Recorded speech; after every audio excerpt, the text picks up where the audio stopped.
Milli Məclisin növbəti plenar iclasında millət vəkilləri bir sıra diqqət çəkən məqamlara toxunub. Paytaxtda tıxacların aradan qaldırılması üçün təkliflər irəli sürülüb. Taksilərin avtobus zolağından istifadəsinə icazə verilməsi də təklif olunub.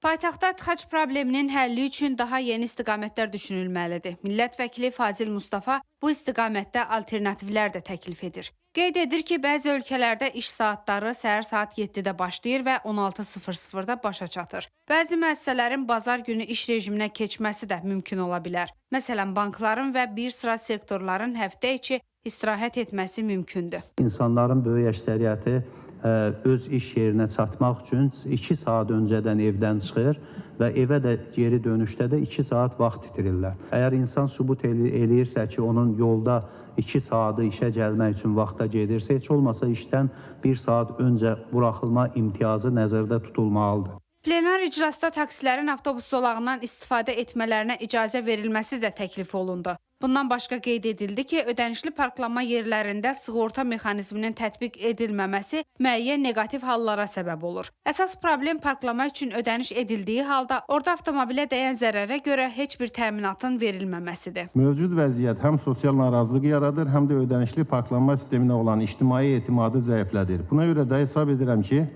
qanunvericilikdə müvafiq dəqiqləşmələr aparılmalı və parklanma xidmətlərində sığorta məsuliyyəti aydın şəkildə müəyyən olunmalıdır. Millət vəkili Rəşad Mahmudov isə tibb sahəsinə münasibətdə əsassız məlumatların yayılmasının qarşısını alan, daha aydın və effektiv hüquqi mexanizmlərin formalaşdırılmasına təklif edir. Sosial şəbəkələrdə təsdiqini tapmayan məlumatların konkret tibb müəssisələrinin və həkimlərin adları çəkilməklə yayılması ciddi problem yaradır. Bu paylaşımlar nə hüquqi araşdırmaya, nə də tibbi ekspertizaya əsaslanır və lakin cəmiyyətdə fakt kimi təqdim olunur və durmadan tirajlanır.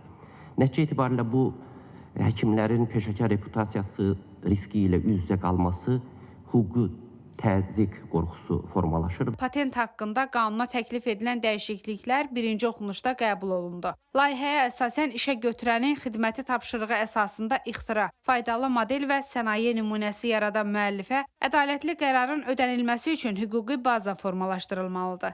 İxtiranın müəllifi patentin alınmasına və onun qüvvədə saxlanmasına görə patentdən gəlirin əldə edildiyi tarixədək işə götürənin çəkdiyi xərclər çıxıldıqdan sonra qalan vəsaitin azı 50%-ni qonorar kimi ala biləcək. Turanət Ağızadə, Şəhriyar Əhmədli, ATV Xəbər.